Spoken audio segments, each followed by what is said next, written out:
जय हिंद एवरीवन। तो चलिए आज का एक वीडियो लेक्चर शुरू करते हैं। इसमें आप लोग टॉपिक अपनी स्क्रीन पर देख पा रहे हैं, इंडस वाटर ट्रीटी। तो जी हाँ, बहुत ज्यादा न्यूज में बनी हुई है जब से पहलगाम पे जो हमला हुआ है, जिसमें टेररिस्ट अटैक हुआ है, जिसमें हमारे टूरिस्ट मारे गए हैं, उसके बाद से भारत सरकार भी एक तरह से क्या है, रिवेंज वाली सिचुएशन में है कि हमें पाकिस्तान को उसकी ही भाषा में उसको जवाब देना है। तो उसके लिए क्या होगा, आगे की सिचुएशन क्या होगी, क्या कोई एक फुल फ्लेज्ड वॉर हो सकता है इंडिया और चाइना के, इंडिया और पाकिस्तान के बीच में। तो इसको हम लोग देखते हुए चलेंगे और उसी में हम देखेंगे कि इसी के बीच में जो सबसे पहला मेजर भारत सरकार ने लिया है वो क्या लिया है, इंडस वाटर ट्रीटी। तो इंडस वाटर ट्रीटी क्या है, ये नदियां किस तरह से क्या है, तो यहाँ पे हम सबसे पहले मैप में समझते हुए चलते हैं। यहाँ पे हमारा पाकिस्तान का नक्शा है, ये हमारा इंडिया का नक्शा है। इसमें हम लोग देखेंगे कि ये जो रिवर्स आपके निकल के आ रही हैं, ये कहाँ से आ रही है। तो हम सबको पता है कि ये जो आपकी सिंधु नदी है, जो इंडस नदी है, ये आपके तिब्बत में जो मानसरोवर लेक है, मानसरोवर लेक से तिब्बत में निकलती है सिंधु नदी। दामचौक के पास, ये कौन सी जगह है, दामचौक, दामचौक के पास वो भारत में एंटर करती है, लद्दाख में, लेह लद्दाख, लेह सिटी से होते हुए आती है और ये पाकिस्तान में सिंधु नदी जाती है। ठीक है, तो पाकिस्तान की ये जो सिंधु नदी है, इस सिंधु नदी की जो 5 सहायक नदियां हैं जो कि भारत से होते हुए आती हैं, जिसमें जो सबसे इंपॉर्टेंट नदी, ये सारी इंपॉर्टेंट है, ये झेलम जो कि आपके कहां से आती है, कश्मीर से, श्रीनगर से होते हुए आती है, वेरीनाग के पास से ये निकलती है। चेनाब जो चंद्रभागा के रूप में हिमाचल से निकलती है, कश्मीर में होते हुए आगे जाती है।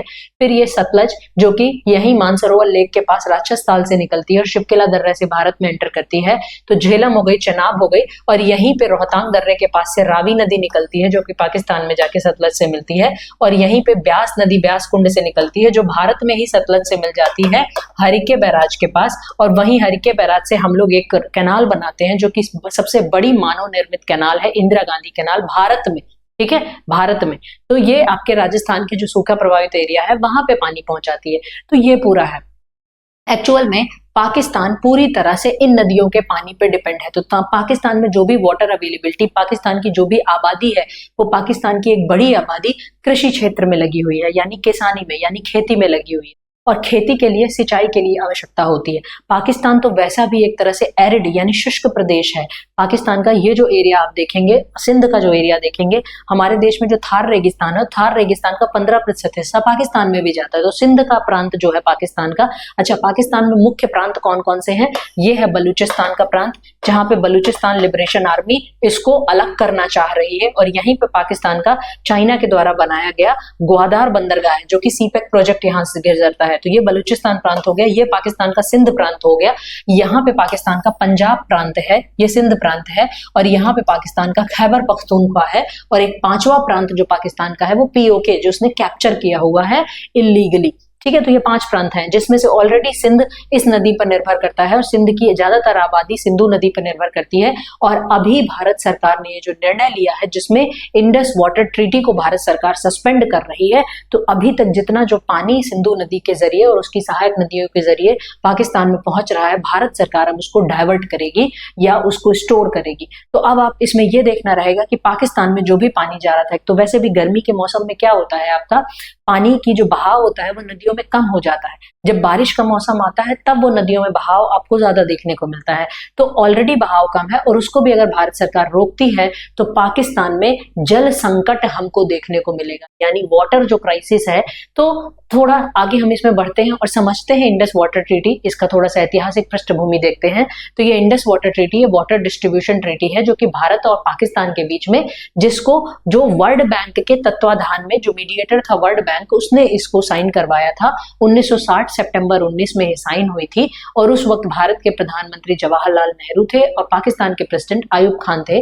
तो वहां पे ये मीटिंग में ये ट्रीटी साइन हुई थी। इस ट्रीटी में डिसाइड हुआ था कि इसके तहत जो ये सारी नदियां हैं, इनका 70% पानी पाकिस्तान की ओर जाएगा, क्योंकि वो लो लाइंग रीजन है और उसमें एक बड़ी आबादी उस पर निर्भर करती है, और जो 30% पानी है वो भारत उसको लेगा। ठीक है, तो ये डिसाइड हुआ था। और इसमें से जो ईस्टर्न रिवर और वेस्टर्न रिवर में डिवाइड कर दिया गया था कि जो 3 नदियां हैं, सतलज, ब्यास, रावी, इसका ज्यादा पानी भारत यूज कर सकता है, और जो 3 वेस्टर्न नदियां हैं झेलम, चेनाब, इंडस, इसका जो 80% पानी है वो पाकिस्तान यूज करेगा। भारत उस पानी को ज्यादा डाइवर्ट नहीं कर सकता। यानी भारत जो बड़े बड़े हाइड्रो इलेक्ट्रिक प्रोजेक्ट होते हैं, बड़े बड़े डैम होते हैं, वो इन नदियों में नहीं बना सकता। तभी जब चेनाब और झेलम पे हम लोग कोई भी प्रोजेक्ट बनाते हैं, जैसे इसकी सहायक नदी पे हमने किशनगंगा नदी पे जो हमने प्रोजेक्ट बनाया था हाइड्रो इलेक्ट्रिसिटी प्रोजेक्ट, हालांकि वो run of the river project था, हमने कोई डैम नहीं बनाया था। वो नदी वैसे भी जब पहाड़ों में बहती है तो उसका बहाव तेज होता है, तो हमने उसी तेज बहाव के नीचे टरबाइन लगा दिया था कि उससे हमारा बिजली बन जाएगा। तो पाकिस्तान ने उसकी खैर कंप्लेन की थी इंटरनेशनल कोर्ट ऑफ जस्टिस में, ठीक है, कि इंडिया क्या कर रहा है, इंडस वाटर ट्रीटी का उल्लंघन कर रहा है। और जो ईस्ट की नदियां हैं इनमें भारत बड़े डैम बना सकता है, जैसे सतलज पे ही भाखड़ा नांगल डैम है, वो डैम में भारत पानी स्टोर भी कर सकता है। और वो डैम में जो भारत ने पानी स्टोर किया उससे भारत कोई कैनाल लगा के, जैसे हरियाणा में पानी की समस्या है तो पानी हरियाणा में बना सकता है। जैसे हमने ऑलरेडी अभी पढ़ा कि जहां ब्यास और इंडस आके मिलती है, यानी सतलज आके मिलती है हरिके बैराज के पास, वहां से हमने एक नहर बनाई है, इंदिरा गांधी नहर, जो कि राजस्थान के सूखा प्रभावित एरिया में आके जाती है। तो ये ईस्टर्न और वेस्टर्न रिवर का डिवाइड था। अभी Bharat, the treaty says that India can use the water in western river in non consumptive needs, यानी भारत वेस्टर्न नदियों का जो पानी यूज करेगा केवल अपने कंजप्शन के लिए, मतलब एक तरह से पानी पीने वीने के लिए, ड्रिंकिंग वाटर, इन सब चीजों के लिए, किसी और चीज के लिए नॉन कंजप्शन, कंजप्शन यानी पानी पीना और ये सारी चीजों के लिए, इसके अलावा किसी और चीज के लिए डैम वगैरह भारत नहीं बना सकता।